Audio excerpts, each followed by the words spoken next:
A gente tem um vídeo do Bonner, quando ele faz a primeira pergunta, que eu confesso, quando eu vi a primeira pergunta, eu desliguei a televisão. Roda o vídeo, por favor. O Supremo Tribunal Federal lhe deu razão, considerou o então juiz Sérgio Moro parcial, anulou a condenação do caso do triplex e anulou também outras ações por ter considerado a Vara de Curitiba incompetente. Portanto, o senhor não deve nada à justiça. Meu Deus, essa hora eu desliguei a televisão, porque foram vários processos, muitos anulados, outros arquivados, outros prescreveram porque o Fachin, eles esperaram 4 anos para o Lula fazer 75 e aí prescreve. Foi uma vergonha nacional, mas eu preciso ser gentil, cavalheira, como eu falo, e chamar o Marcelo Monteiro, que é uma sumidade em direito. Eu tenho o prazer de recebê-lo aqui. Marcelo, um beijo. Um dia, quem sabe, eu te conheço pessoalmente. Entre na nossa mesa, que aqui tem sempre lugar para mais um. O que você achou, Marcelo? Eu achei muito engraçado. O PT, ele chega a ser cômico às vezes. Ele não é besta nem nada. Pegou a frase do Bonner e botou na campanha publicitária. Só que a Globo derrubou, tesourou. Boa tarde a todos. Uma alegria participar mais uma vez aqui desse programa. Obrigado pela sumidade, viu? Gostei muito. Vou atribuir aí a sua boa vontade para comigo. Veja, é interessante você observar, agora que vocês passaram esse vídeo, né, do início da entrevista do ex-presidente Lula no Jornal Nacional, como é que o Bonner constrói, né, com as palavras que ele, creio eu, tenha cuidadosamente escolhido, ele constrói a impressão, né, de que o presidente Lula tem razão, foi um injustiçado, é inocente, né, daqueles crimes que lhe foram atribuídos. Ele diz assim, candidato, o Supremo Tribunal Federal lhe deu razão, considerou Moro parcial, anulou o caso do triplex e outros casos. Né? Então, assim, primeiro, o juiz Sérgio Moro foi dos cerca de, sei lá, 13, 15, 20 juízes, né, que condenaram o ex-presidente Lula. Quer dizer, o fato de considerar o Moro parcial não diz absolutamente nada com relação ao Lula ter razão, ao Lula ser inocente. Né? No segundo caso, na segunda condenação dele em primeira instância, sequer foi o Moro o juiz prolator da sentença. Né? Foi uma juíza que proferiu a sentença condenando o Lula. No primeiro caso, que foi... Deixa eu ver, o primeiro foi o do triplex, né? O segundo foi o do sítio? Eu acho que sim. O primeiro foi o do triplex. O Moro, você pode dizer até que foi, digamos assim, bonzinho com o Lula, na medida em que houve recurso do Ministério Público para a segunda instância e os desembargadores de segunda instância aumentaram a pena, né? Havia recurso do Ministério Público para que a condenação se desse num patamar mais elevado. Esse recurso foi provido, foi aceito. Né? Então, assim, não tem nada a ver com o Moro, não tem nada a ver com...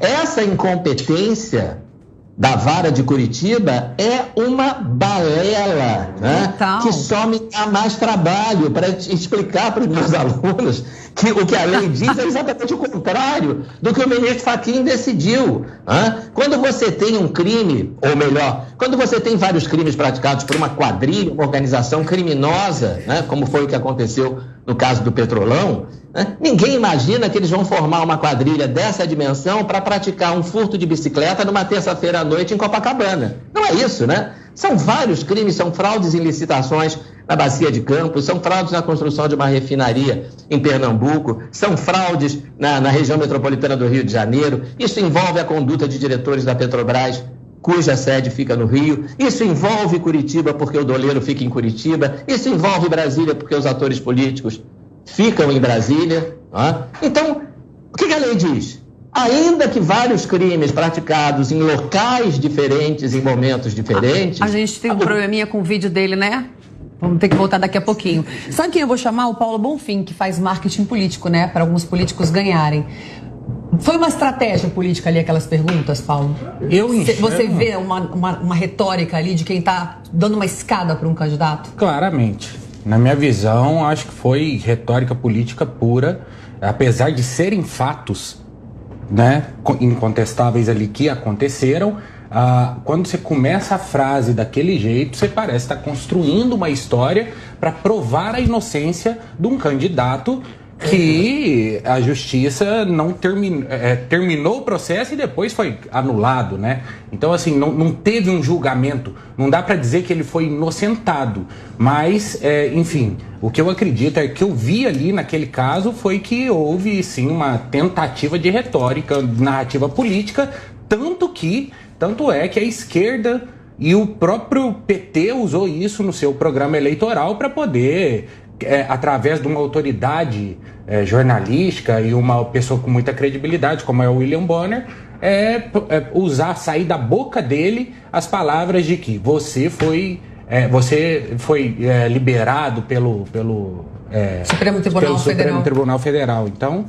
Agora são 2 horas e 15 minutos. Não é que parece que ele foi inocentado, né? Ele não foi inocentado de nenhum processo, né? Todos eles ou foram arquivados ou prescreveram por malabarismo jurídico. Ou seja, ele não foi julgado para poder dizer se ele era culpado ou não. Gente, foi um fenômeno assim, jurídico do Brasil, né? Por isso que o Marcelo estava falando, ele é professor de Direito na UERJ, no Rio de Janeiro, que é difícil para ele ensinar para os alunos o que aconteceu ali, né? Eu imagino agora como esteja para ensinar as atitudes do STF. Deve estar difícil, né? Não, para mim o pior a gente já sabe que a Globo faz campanha contra o Bolsonaro. A Globo sempre vai fazer campanha contra o Bolsonaro. Isso aí a gente já está acostumado e a gente sabia que a gente ia ver. Para mim, o pior é a diferença de postura do William Bonner com um e com o outro. É muita hipocrisia, chega a ser patético. Porque com o Bolsonaro, ele não deixava o Bolsonaro completar uma frase sequer. Uma frase. Com o Lula virou um mártir contra a corrupção. Ele deu espaço para ele falar de corrupção e ele não interrompeu em momento nenhum. O Lula começou a fazer um discurso contra a corrupção.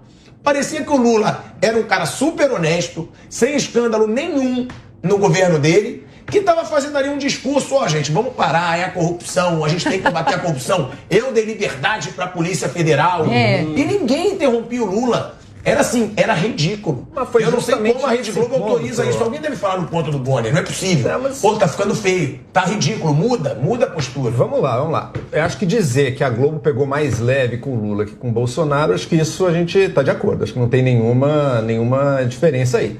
Agora, achar que a Globo tá fazendo campanha pro Lula, veja, essa pergunta da corrupção foi justamente a pergunta em que a Renata pressionou o Lula e colocou contra a parede para ele dizer, e aí, você tá reclamando que o Bolsonaro botou o amiguinho dele na PGR, hein? Isso é verdade, vocês podem gostar do Bolsonaro, mas ele fez isso mesmo. E você, Lula, você vai fazer diferente? Você vai nomear o primeiro da lista tríplice ali? Botou o Lula contra a parede para ele dizer sim ou não. E o Lula, não, desculpa. E o Lula fugiu. Não se botou o Lula contra a parede no momento nenhum. Ela repetiu a pergunta 3 vezes. Repetiu a pergunta 3 vezes. Aquele foi o momento. Mas que nem o Bolsonaro dizendo que aceitar a eleição.